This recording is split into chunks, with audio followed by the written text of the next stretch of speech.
Hamas की media machine कहलाए जाने वाले अबू उबैदा कौन हैं? उन्होंने कितनी तालीम हासिल की है? अबू उबैदा कहाँ पे रहते हैं और वो इसराइल के कातलाना हमलों से कैसे बच निकलते हैं? और अबू उबैदा ने अपनी शनाख्त को कैसे छुपाया हुआ है? और अबू उबैदा ने कैसे एक फौजी इसराइली के बदले में 1000 फलस्तीनी इसराइल से आजाद करवाए? फलस्तीन की अस्करियत पसंद तंजीम हमास के अस्करी विंग अल इक्साम ब्रिगेड के तर्जमान इसराइल गजा जंग के दौरान नुमाया शख्सियत में से एक हैं। उनका नाम अबू उबैदा है और उन्हें हमास की मीडिया मशीन के लक़ब से भी जाना जाता है। वो अक्सर सोशल मीडिया पर तंजीम के पैगामात को ऑनलाइन फैलाते हुए नजर आते हैं। उनका उर्फी नाम अबू उबैदा पैगंबर इस्लाम के साथियों में से एक अबू उबैदा बिन जराह की नस्बत से है। अबू उबैदा बिन जराह एक मुसलमान फौजी कमांडर थे, लेकिन ये फलस्तीन के अबू उबैदा ऑपरेशन तूफान अल अक्सा के आगाज करने के बाद एक मरूफ शख्सियत बन गए हैं। हमास की तरफ से 7 अक्टूबर को इसराइल पर किए जाने वाले हमले को हमास ने ऑपरेशन तूफान अल अक्सा का नाम दिया था। इस हमले में जनूबी इसराइल में 1200 अफराद हलाक हुए थे। हमास की मीडिया मशीन कहलाए जाने वाले अबू उबैदा अपनी शनाख्त कैसे छुपाते हैं? अबू उबैदा की सही शनाख्त कोई नहीं जानता। वो हमेशा वीडियो रिकॉर्डिंग में अपने चेहरे को सुर्ख कोफिया जो फलस्तीनी रवायती स्कार्फ है उसी से ढांप कर आते हैं। अबू उबैदा वीडियो में कुरान की एक लिखी हुई आयत के साथ खड़े होकर हमास की अस्करी कार्रवाइयों की पेशरफ्त और उनकी तफसीलात के बारे में बताते हुए दिखाई देते हैं। अबू उबैदा अपने टेलीग्राम चैनल के जरिए अपनी तकारीर शेयर करते हैं, जिसके बारे में कहा जाता है कि ये टेलीग्राम चैनल 2020 में शुरू किया गया था। अबू उबैदा किसी और मरूफ सोशल मीडिया प्लेटफॉर्म पर सरगर्म नहीं है। अबू उबैदा की वीडियो तकरीरें सोशल मीडिया पर गर्दिश करती है और कई न्यूज चैनल्स पर नशर भी होती है। अबू उबैदा को 2002 से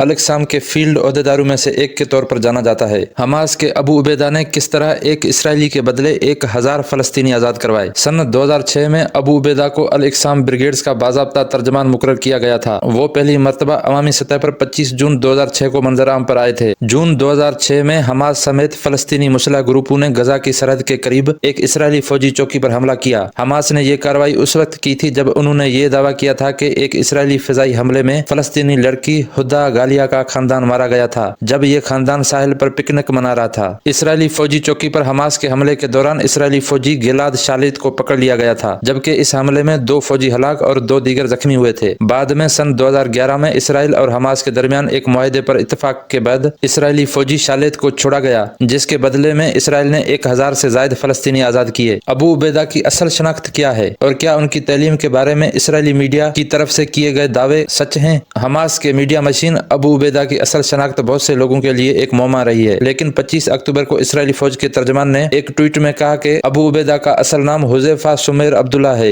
एक इसराइली अखबार के मुताबिक अबू उबैदा ने 2013 में गजा की इस्लामी यूनिवर्सिटी के शोबा फंडामेंटल्स ऑफ रिलीजन से मास्टर्स की डिग्री हासिल की है। इस डिग्री के दौरान अबू उबैदा ने एक तहकीकी मकाला लिखा था जिसका उन्वान था कि यहूदियत, ईसाईयत और इस्लाम के दरमियान मुकद्दस सरजमीन, और अखबार ने यह भी दावा किया कि अबू उबैदा PhD की डिग्री के लिए तैयारी कर रहे थे। उसी अखबार के मुताबिक अबू उबैदा का ताल्लुक असल में गजा के गांव नालिया से है, जिस पर इसराइल ने 1948 में कब्जा किया था। अब इत्तलात के मुताबिक अबू उबैदा गजा के शुमाल मशरक में जबालिया में रहते हैं।